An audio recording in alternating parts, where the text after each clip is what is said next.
Ooh, we're live. So I will monitor for you guys, like the questions. Maybe that's what I'll do. That'll be my job.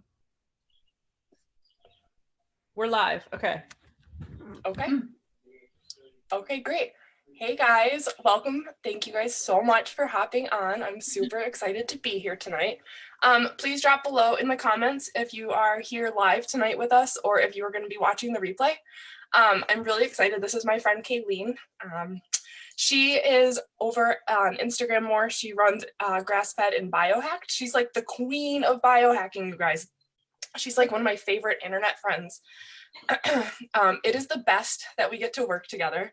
She's one of the smartest people I have the pleasure of knowing. She does more digging and research into products and biohacks than anyone I know on this planet, I think. So if she says it, I trust her opinion. So you guys should give her a follow. But anyway, this is Kayleen. Thanks, Lauren. That was so nice of you. And likewise, you are a fellow biohacker and you do plenty of your own research, my friend. So anyways, you guys, if you don't know Lauren, she lives in Michigan and she has been in the cannabis industry for the last decade. Like that's a long time. Most recently as a budtender. I love that name. I think it's so fun. At a medical marijuana dispensary. And you guys, if this is the right person to be talking to, like she is passionate about this stuff. She knows this stuff. So we are very, very, very grateful that we have her on tonight answering all of our CBD, cannabis, marijuana questions. Thank you. I am so excited to dive in with you. I'm really glad we're doing this. I feel like CBD is something that, I don't know about you, I get like so many messages about it. I feel like CBD is everywhere. It's like the new kale, the new superfood. It's just like here, right? Totally. I mean, yeah, it's here, it's right now, it's what everyone's talking about. So let's kind of start from the beginning. Like, what the heck is this stuff? And how did it all of a sudden become like it's showing up everywhere, right? It's made from cannabis. It's still illegal in a lot of different states. I'm in Washington and it's very legal here. I see signs for dispensaries everywhere. But I also see stuff like on the internet all the time, like within skincare products and oils on Amazon and all the different things. So what is it and why is it so big right now? Such a great question. It is everywhere right now. I feel like it's like literally everywhere you look. So to back up a little bit, just so that we are all on the same page here, CBD, it stands for cannabidiol. Cannabidiol, I always say that wrong. It does not get you stoned. People ask that, number one. It's not going to get you stoned or feeling high. But it is the part of the plant, the cannabis plant, that is responsible for feeling really relaxed. And the other main component in the plant is the THC, and that stands for tetrahydrocannabidiol. It's a big mouthful, I know. And that's the stuff that gets you stoned. That's the stuff that gives you the munchies. It might make you feel paranoid. The interesting part about them, though, is that THC and CBD actually work together, like two interlocking pieces. One of the problems, though, with THC is that people can smoke too much and they can get too high. It can be uncomfortable instead of the relaxing feeling that they're going for, and that can be really, really, really anxiety producing. I mean, we all really know somebody that smoked before or tried it, whether it's yourself or a friend, and it just made them too paranoid. It was like a really bad experience, and that's okay. Like that happens. Whereas with CBD, if anything, you're just going to take a really good nap if you take too much. It does have an anxiety reducing effect in it for sure. And I think that's one of the most common uses for it too. I would say like anxiety, pain management, like inflammation, but yeah. But that's a good point. And it leads me to my next question, which I think other people want to know is like, so I'm not going to get high from CBD, right? Like I could take CBD and I'm pretty good. Oh my gosh, I can't even believe how many times I get asked this question. Yes, you are not going to get high and you will pass a drug test. CBD is required federally to actually contain 0.3% or less THC for it to be labeled as a 0% THC product. If there's anything else in there, then it's going to have to be sold at a medical dispensary because it's going to have like an amount of THC that will make you pop on a drug test. But actually, I found out today during my digging that if you were going to have to fail or like maybe trigger a false positive on a drug test, you'd have to be consuming over 1,000 milligrams of CBD a day. Like that is a lot of CBD. Yeah, that sounds like a lot of CBD. So, okay, so that kind of brings me to my next question is how much of this stuff should we be taking? Another good question. Dosing, such a wide range. And it's really not one size fits all. That's the tough part. Thankfully, no matter what, excuse me, research shows that it's very low toxicity. Like I said before, you can't really take too much CBD. Worst case scenario, you might take a good nap, which like, okay, sign me up. But I always like to advise friends just to start low and slow. You can always take more if you want. And dosing depends on your weight. The rule of thumb, generally speaking, is 1 to 6 milligrams per 10 pounds of your body weight. And that goes across the board with like pets, kids, and yourself. Okay. So, okay, that's a good point. And that's something that I hadn't known before talking to you, which is just crazy because nobody ever tells you like how much you need of this stuff. And I know that I see like those tincture bottles and the whole bottle might be like 35 milligrams. Well, after knowing that we need to take 1 to 6 milligrams per 10 pounds of body weight, you could take half the bottle or even the whole bottle and it might not do anything. Legitimately, you can buy 1,000 milligram bottle of CBD and like that could be it. Yeah, that's crazy. And the stuff is expensive when you start getting into the high quality stuff. So we can maybe talk about that later. But okay, so we know how much to take. How do you take it? I know there's tinctures, like that's what I've taken before. There's gummies, there's edibles, there's all kinds of things like topical. How do we take it? All the things. I actually just saw bath bombs this past week and I thought that was kind of nifty. That was new. So there's 4 main ways of consuming CBD. The first way is orally, like you said, like edibles, capsules, drinks. Those tend to have a longer lasting effect, but onset can take longer too. So that can be kind of hard because like if you're waiting for like an immediate relief, you're not going to necessarily feel that. It has to enter your bloodstream, but before it can do that, you have to digest it. And once it's in your bloodstream, actually is where the magic happens. You have your own endocannabinoid system in your body, and that is where the magic happens. Once it's in your bloodstream, it can interact with that, and that can take up to an hour and a half, which is a while. Like I said, if you're looking to like feel better, like before a panic attack or whatever, like that's not going to be, I don't know, but the other way, like you said, tinctures sublingually is another really popular way. It's my favorite way personally because it's the super fast onset, just right under the tongue. It enters your bloodstream immediately. You don't really have to wait. Another way is inhaling it, like with a vape pen.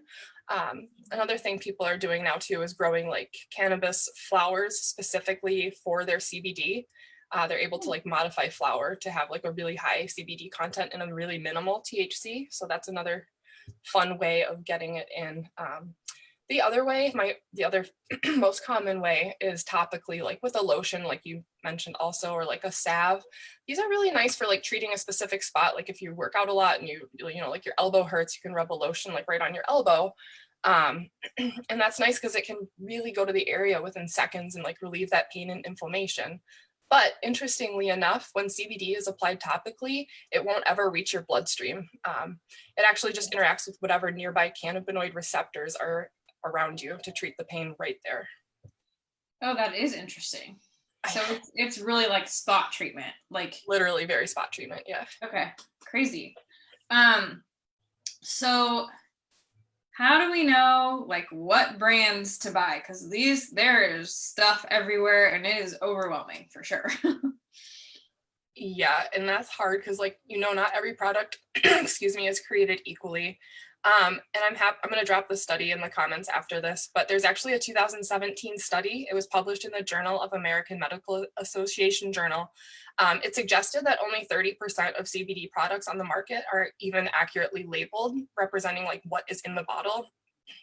And then a year or so later, an independent team of neuroscientists from a company called True Potency took over 400 CBD products and had a third-party blind testing done on all of those, and only 20% of those were labeled correctly. So that means like 70 to 80% of everything on the market right now isn't what it says it is. And that means like it failed labeling like the proper amount of like cannabinoids in the bottle, whether it says, you know, it could say like 1,000 milligrams on the bottle for like high potency, but maybe it doesn't really have that much. It might have ingredients that it just shouldn't have, you know, like icky flavors.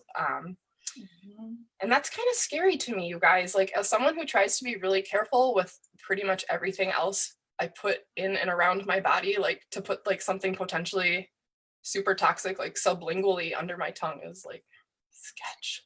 Yeah, for sure. And I mean, yeah, like you, like I'm very particular about what I put in my body, and it seems wrong that they should be allowed to misguide their customers. But I mean, we all know that kind of stuff happens in the health world for sure. So when we're gonna go buy CBD, what should we be looking for? Yes, you always want to make sure that what you're buying has a certificate of analysis. And that's just a simple little seal on the package that's going to say that there's no icky things in it, that it's been tested at an analytical lab. And those tests mainly look for things like I mentioned, like whether there's THC in there where there shouldn't be, or if there's other harmful chemicals like heavy metals or pesticides. Even synthetic cannabinoids are used sometimes to cut costs, and it's not a thing. I didn't know that. That's terrible. Yeah, it is. I get asked a lot too about my favorite brands, and I'm just gonna let you know. One of them is Plant People. The second is, it's capital R-E Botanicals, like Ray Botanicals. The third is called Populum. The fourth is called Global Extracts, and my other one is called CBD for Life. And I'll write those two in the comments after. But oh, and I just have to say too, please, please, please, you guys don't buy anything CBD from Amazon. It's just not going to be CBD. They have a no CBD rule for sales across the board. And if anything's labeled as CBD on there, it's just hemp seed with fancy marketing implications. Like, it is not what you want. Oh, that's good. So everybody's just been buying all their CBD on Amazon. This is not actually CBD. Basically, yeah. Oh man. Okay. Well, that's cool. Should we be looking at like organic, or if that has that seal, is it like there's no pesticides or anything in there? Yeah, if there's the certificate of analysis on there, then it's pretty much guaranteed. There's not going to say like organic, but there's not going to be like heavy metals or pesticides or the typical things that you would look for. For sure. And it's probably really expensive too for some of these smaller companies to go organic and to get the actual organic seal too. So as long as they're testing for those pesticides and stuff, like I'm cool with that. Totally agree. Okay, so I know like one of my favorite biohacks, one of your favorite biohacks for sure, is activating through the Nrf2 pathway for, you know, things like longevity and anxiety and stress and all of those different things. And I also know that people are really turning towards CBD for some of those same causes and symptoms. So in your opinion, or maybe you can walk us through like, what's the difference between, you know, using activation for some of those things versus using CBD?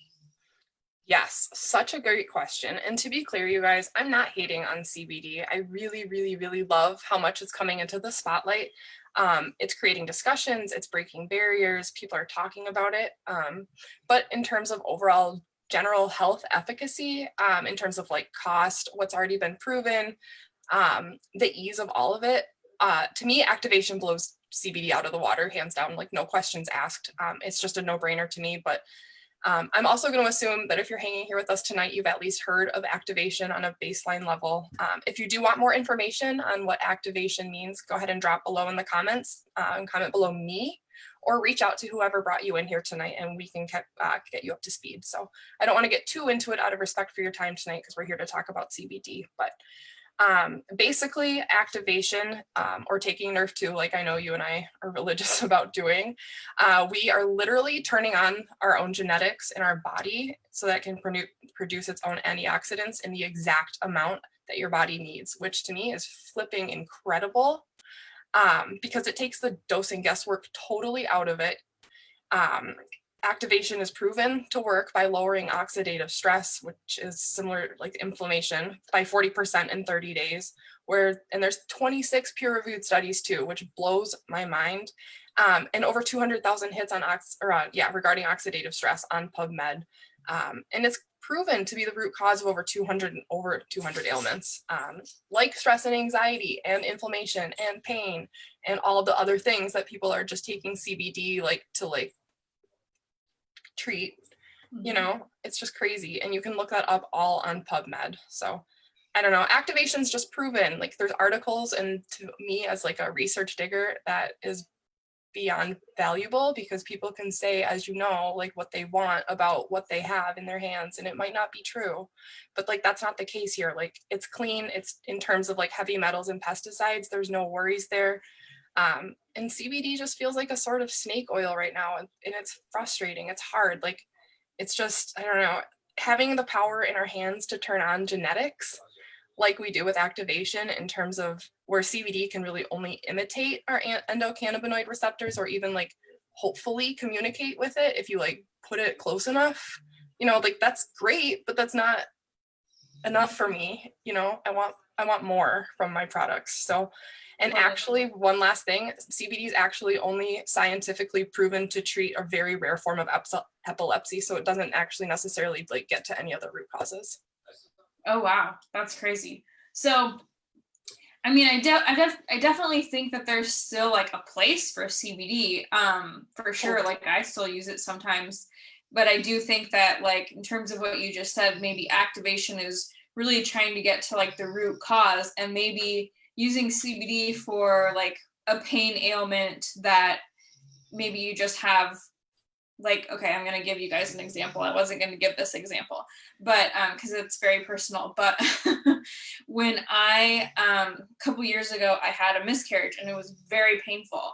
And my doctor gave me high dose CBD oil for the pain, because I'm kind of a weirdo about Tylenol and Advil. I really don't take it unless it's like I'm dying and I have to take it, right? So I took CBD, and it was a really good, like, it kind of de-stressed me in that moment, and it definitely helped the pain a lot, because I was in a lot of pain.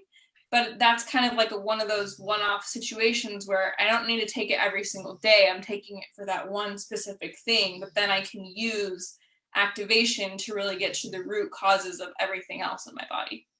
Does that make sense? Totally makes sense. And thank you for sharing that with us. I totally get that. That's my big CBD story that I have.